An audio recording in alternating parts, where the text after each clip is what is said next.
Hello and welcome to Sport for Business, where we are joined today by the Head of Marketing at Allianz, proud partners of Paralympics Ireland, the week before the games get underway. You're very welcome back to Sport for Business, Rob McEvoy. Great to see you, Rob. Thanks for inviting me. Always a pleasure. It's been over a decade now that Allianz have been partners, the chief commercial partner of Paralympics Ireland. And it has really been some decade in terms of growth in awareness and growth in familiarity with what our elite athletes do in the world of parasport. What is it about the partnership, do you think, from an Allianz perspective, that makes it so special? Without wanting to sound too trite from the outset, but I do think it is unique. When we were looking around, for sponsorship assets up to 15 years ago at Allianz Group level, one area that we felt that wasn't necessarily well represented in the overall kind of sports ecosystem was Paralympic sport or parasport, and that led to Group getting together with the IPC back in 2006, and then it led to us obviously embarking on a journey with our local Paralympics Ireland at the beginning of 2010. So it's been a hell of a journey. It was unique, I suppose. The visibility of the sport itself, at that particular stage, wasn't where it is now, certainly. And I suppose that journey over the last that journey over the last 10 years, 11 years has been exceptionally informative. We felt that it was a space that we could inhabit, because it was, from a business perspective, there was nobody talking about parasport really in a commercial sense. So we felt that was a differentiating area for us to speak about. But we also felt that it was really the whole inclusivity aspect really was important to us as well. We're a global organization. We have values which, in relation to diversity and inclusivity, which includes disability and so forth. And it was an important component of that. So, and as well as that, I suppose, the fact that, and we don't necessarily express this as much, there's an opportunity to, or we didn't previously, there's an opportunity to speak about the elite nature of parasport. It is elite, and we'll get to grips with and talk, I'm sure, about our brand ambassadors and how Allianz have supported them over the last 10 years or so during that period. There's an elite nature to this sport, and believe we're an elite company in many respects, and we cherish high performance, and we felt that there was good matches in that regard. There was a good match in that regard. There really is that side of the elite thing is really important.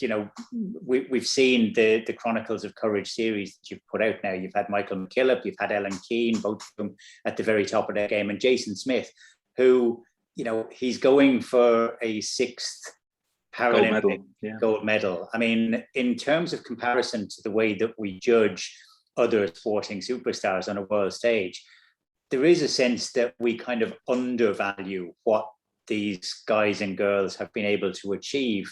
Allianz has done its part, but do we as a nation, do we really give them the credit they deserve for what they achieved? I think we're getting there. Look, I don't want to be too hard on us. I think it's about visibility. So, I think from a broadcasting perspective, there hasn't necessarily been that visibility in years gone by, but that's certainly changed over the last sort of 6 or 7 years anyway, certainly over the last 2 games before Tokyo. You're absolutely right. I don't think they do really. When you think about the achievements that the likes of Jason Smith, and even if you put aside World Championships and European Championships and all of those things, which are exceptional achievements in themselves for any elite athlete, 5 gold medals across 3 different games. You look at Michael McKillop, who's a similar kind of haul over 3 games as well, going all the way back to Beijing, 4 gold medals. And then you've, of course, Ellen Keane, who won bronze in in Rio, and is only 26 as well. Like, just extraordinary. I think what we've done and we've tried to do is platform their stories as best we could. And I think we've been helped as well, not just by broadcasters, I think getting their act together as well in regards to putting parasport on the same sort of footing as other sports as well, particularly with the Olympics, and that's really important. So all those broadcasting deals were really, really important to us as well, and we were pretty instrumental in sorting out initial sort of broadcasting rights and whatever else between, I think it was Setanta Sports at the time, quite a number of years ago. It's now Air Sport. These are really things that make a difference. Visibility is the difference here. I think what they've done in the UK as well, and from the London Games onwards, I think what they did in terms of trying to promote Paralympics, that obviously has an impact then on, because we're consumers of UK media as well here. I think that has had a halo effect as well, and helped us helped that visibility of what quite simply are extraordinary athletes. I would nearly say that they're probably the most successful athletes that this country has ever produced, arguably.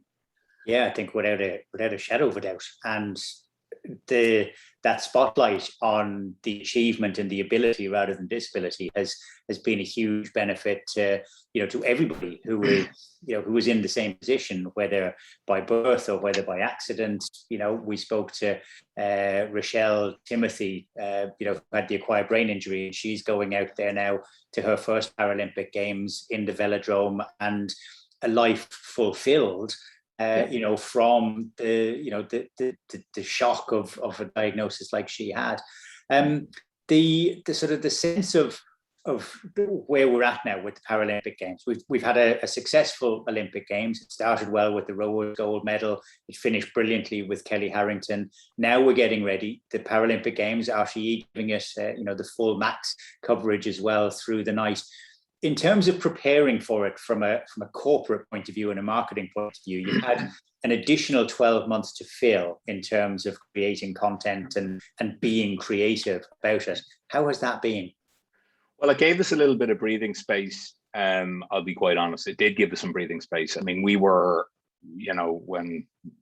by the time March rolled around last year and COVID hit and plans were kind of scattered to the four winds with us pretty much knowing at that point or shortly after that Tokyo would be postponed.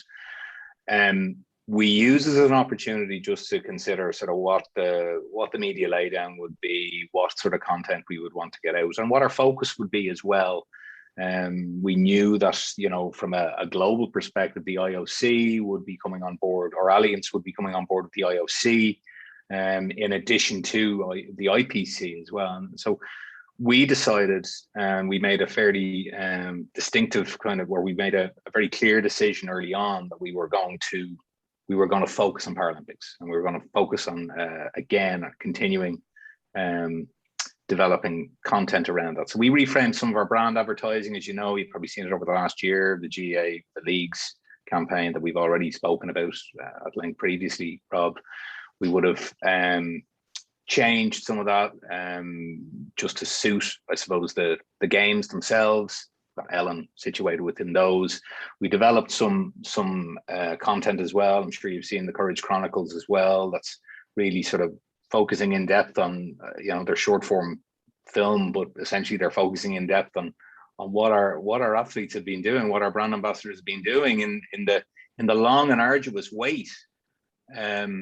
And how that's impacted them, and how they've again got to grips with not just sort of working towards a peak performance in 2020, but trying to peak and make sure that they're at their best when the games do take place in 2021. So there was a lot of that stuff. We reorganized ourselves a little bit in regards to the media properties that we would use. We focused predominantly on digital as well, trying to attract younger audiences, and as well as that, we felt that there was a lot of noise in respect to some of the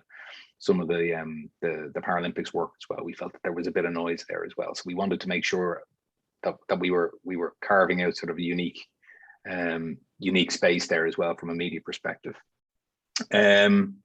We've been working with Pundit Arena as well, or we're in the process of working with Pundit Arena, just to bring the kind of behind the scenes action also to sports fans in the build up and throughout the games. But our focus has really been on the kind of the pre-games and sort of generating excitement, generating content in and around that, our brand ambassadors in particular, but also just generally sort of promoting Paralympic sport in the country.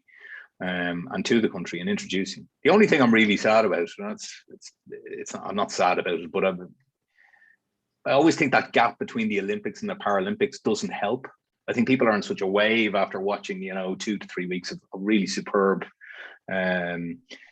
sport in the Olympics that, the Paralympics should follow very shortly after. I think, and that wave of excitement can continue on, and viewership could continue on. There's always that kind of that gap between games. But sure, what can we do? We just proceeded on with what's planned, and we're looking forward to the games now.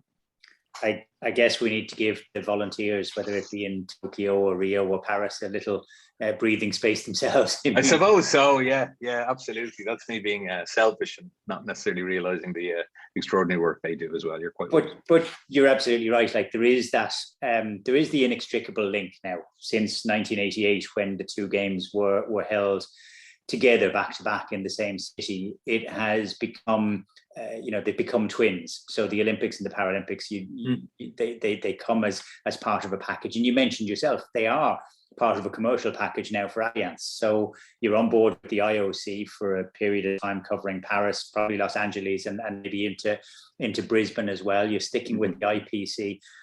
When it came from global to local in the Paralympics, you selected Ireland as one of the national committees to support. What are the prospects of something similar happening with the Olympic Federation of Ireland to go alongside Paralympics Ireland in relation to Paris in 3 years' time?